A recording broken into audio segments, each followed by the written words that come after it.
Merci de vous informer avec Puissance Télévision. Bienvenue si vous venez de nous rejoindre. Dans l'actualité de ce jeudi 30 octobre, les taxis haut-marnais sont inquiets et ils le montrent ce matin à Chaumont. Ils ont investi le site de la Caisse d'assurance maladie pour protester contre la future convention de transport des malades assis, une réforme qui pourrait réduire leurs revenus de 10 à 25%. Dans les villages, les bars associatifs redonnent vie au lien social face à la désertification des territoires et à la fermeture des derniers commerces de proximité. Ces lieux de convivialité se multiplient. De plus en plus d'habitants s'y retrouvent pour partager un moment ensemble et certains de ces bars ont déjà trouvé des clients fidèles. Inquiétude chez Hachette et Driou à Saint-Dizier. Depuis l'annonce du redressement judiciaire du nouvel actionnaire ACI, tout pourrait basculer. Les salariés déjà marqués par la précédente procédure en 2024 dénoncent l'absence d'investissement depuis le rachat. Faute de moyens, l'activité pourrait s'arrêter d'ici 15 jours. Petit coup d'œil du côté de la météo. Les températures aujourd'hui seront de saison, 12 degrés attendus au minimal, 13 degrés du côté de Saint-Dizier. Voilà pour les températures de cet après-midi. Les taxis haut-marnais se mobilisent à nouveau pour défendre l'avenir de leurs entreprises. C'est jeudi 30 et vendredi 31. Ils investissent le site et ils investiront le site de la CPM à Chaumont pour protester contre la future convention de transport des malades assis. En question depuis un an, une décision qui menace leurs revenus de 10 à 25%. Une mobilisation symbolique avec des gestes forts qui illustrent l'inquiétude grandissante de cette profession déjà frappée par des précédentes réformes impopulaires. Célia Richard était sur place. À Chaumont, la colère gronde chez les taxis haut-marnais. Ce jeudi 30 octobre, ils se mobilisent devant la caisse primaire d'assurance maladie pour dénoncer la future convention de transport de malades assis, une convention qu'ils jugent injuste et dangereuse pour la survie de leur entreprise. Pour les artisans, le calcul est simple. 80% de leur chiffre d'affaires dépend de ces trajets médicaux. Avec les nouveaux tarifs, certains pourraient perdre jusqu'à un quart de leurs revenus. Pour les plus petites structures, c'est la survie même de leur activité qui est en jeu. Ça fait un an qu'on dit que ça ne va pas être possible. En fait, la tarification n'est pas viable du tout pour nos entreprises. Ça va engendrer des pertes financières jusqu'à 20% de nos chiffres d'affaires, avec les mêmes charges à payer. Donc on va faire des pertes sur nos bilans. Il faut absolument revoir la tarification qui n'est pas conforme à nos tarifs préfectoraux. On a 4 tarifs qui sont donnés par les préfets suite à un arrêté du ministère de l'économie. Donc on voudrait qu'on soit payé à juste titre nos transports. Pour marquer les esprits, ils ont décidé d'agir et de réaliser des gestes forts.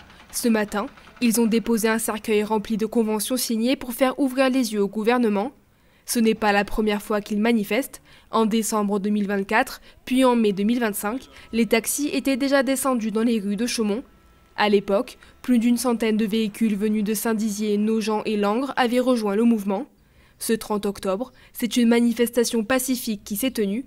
Des discussions avec la CPAM de la Haute-Marne ont pu avoir lieu. Dans l'état actuel des choses, il est difficile de pouvoir abonder dans ce sens, ou en tout cas dans cette mesure des 40%.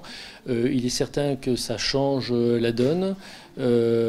C'est pour ça que cette convention prévoit aussi de faire un bilan en mars 2026 pour voir quels sont les impacts non seulement sur la tarification en elle-même et donc sur le revenu des taxis, mais également l'impact surtout, et ce qui nous concerne nous, assurance maladie, l'impact sur les assurés et surtout si ça amène des améliorations probantes. Les représentants des taxis ont pu rencontrer le directeur adjoint dans la matinée pour échanger sur leurs doléances. Une deuxième matinée de mobilisation est prévue ce vendredi 31 octobre. Lundi soir, vers 20h30, un coup de feu a été tiré dans le quartier de la Haute-Borne à Vitry-le-François. L'auteur présumé, armé d'une carabine à air comprimé, a été rapidement interpellé par les gendarmes de la compagnie locale.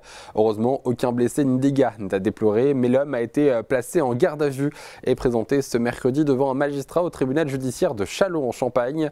L'enquête se poursuit, le verdict n'est pas encore connu. Depuis quelques années, dans les villages, des bars associatifs commencent à voir le jour, des lieux de convivialité et de rassemblement pour les habitants du coin. Mais c'est surtout une manière pour la population de garder un lien social, notamment depuis la désertification des services de proximité dans les villages et la fermeture du peu de commerce qui est resté dans ce village. Certains ont même trouvé leurs clients fidèles. Léo Martin. C'est le seul bar du village, aucun commerce à 7 km à la ronde, et pourtant chaque week-end il ouvre ses portes. Dans l'ancien café de la commune, des activités sont organisées tout au long de la semaine grâce à des associations. Le soir, il se transforme en un lieu convivial. C'était vraiment de pouvoir mettre un lieu de vie maintenant dans les villages. Les villages commencent à être un peu... Il n'y a plus beaucoup d'activités dans les villages. Tous les bars ont fermé. Du coup, il fallait un lieu pour justement faire converger toutes les générations. On a des habitants du village, et beaucoup surtout des alentours. On a des personnes qui habitent à Paris ou au Luxembourg qui viennent de temps en temps. Ces cafés associatifs sont de plus en plus présents dans les villages. Ils permettent de pallier la fermeture des derniers commerces. À Trévray, ce bar remplace l'ancien qui était ouvert depuis une centaine d'années avant sa fermeture. Ce lieu de vie était primordial pour le village. On a trop besoin aujourd'hui dans nos villages où en fait il y a peu de choses, il y a peu de commerce, il y a très peu de lieux de rencontre. Et en fait pour moi on a vraiment trop besoin de ces lieux de rencontre-là. Enfin, c'est pour ça qu'on a repris ce café. Et donc pour moi la force du café associatif, du fait d'être en association, c'est qu'en fait n'importe qui a la légitimité de proposer quelque chose, de s'emparer du lieu, de proposer une activité. Il y a souvent des concerts et d'autres activités proposées par la trentaine de bénévoles de l'association. Dans d'autres municipalités, au-delà du bar, il fallait trouver un moyen de pérenniser la clientèle. À Rouvroy-sur-Marne, il y a un seul commerce à 10 km à la ronde. Les habitants des 3 villages voisins viennent faire leur achat de première nécessité, mais aussi trouver un lieu de discussion. On voit toutes les générations se mélanger. Les gens arrivent, que ce soit enfants, parents, et les grands-parents. La multitude de générations, ça rapproche. Ça rapproche les gens. Les gens se redécouvrent. « Oh, bah t'es là, ça fait longtemps que je t'ai pas vu. » C'est vraiment... ça, c'est merveilleux à voir, ça. Ouais. C'est un besoin, parce qu'on était séparés pendant le Covid. Les gens étaient chez eux. Faire ressortir les gens a été compliqué. Et je trouve que là, en fait, ça donne un but. D'où la multitude d'activités, coiffure, esthétique, bar, dépôt de pain, colis, épicerie. On essaye de répondre au mieux des attentes, des besoins aussi. Dans les départements ruraux, ces nouveaux modèles de lien social se font de plus en plus fréquents pour relancer l'économie locale, mais aussi faire sortir les habitants. Ce mardi, une manifestation s'est tenue devant les aciéries Hachette et Drioux à Saint-Dizier. La raison principale, la mise en redressement judiciaire du nouvel actionnaire ACI.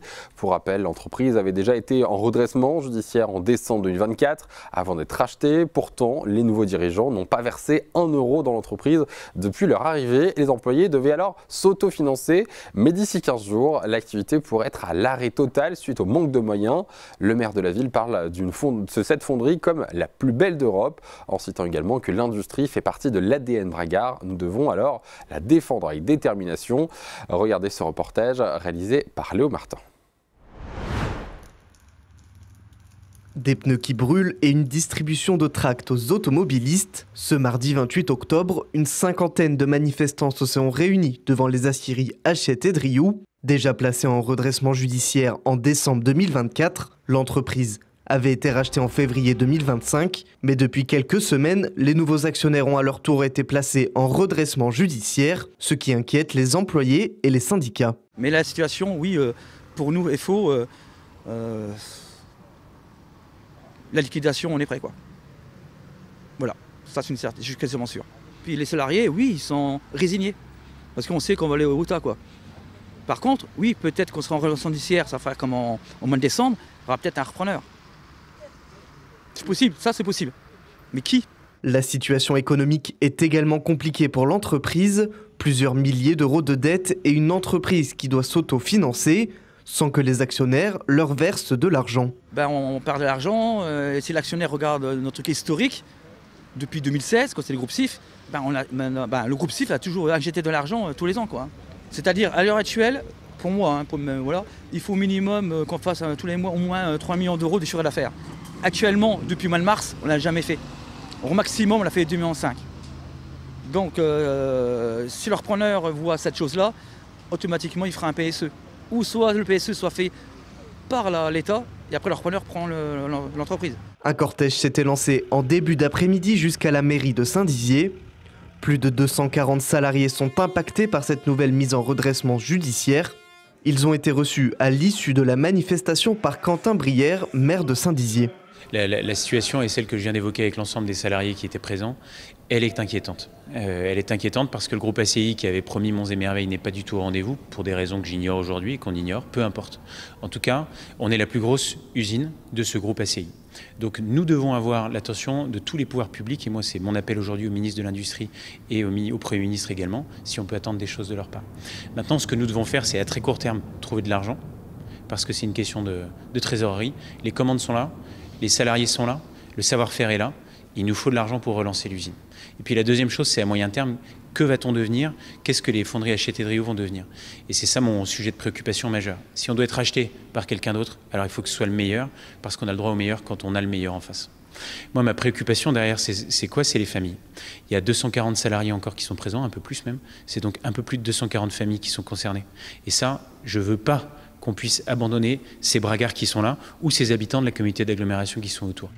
Contactés, les actionnaires du groupe n'ont pas souhaité répondre à nos sollicitations.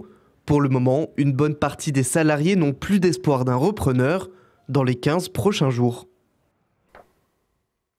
Et voilà pour l'actualité. Et puis juste après ce journal, retour avec les années 80 avec William, la voix emblématique du groupe. Début de soirée, à l'aube de son concert à Folie 80 ce vendredi au Fuseau, l'artiste a accordé une longue interview à notre rédaction. Vous le verrez, il revient sur son parcours, ses plus grands succès et l'héritage musical d'une époque qui continue encore de faire danser toutes les générations. Voilà à suivre. Et tout de suite, vous retrouvez l'actualité en continu bien sûr sur notre site internet. On se retrouve dans quelques instants après la météo.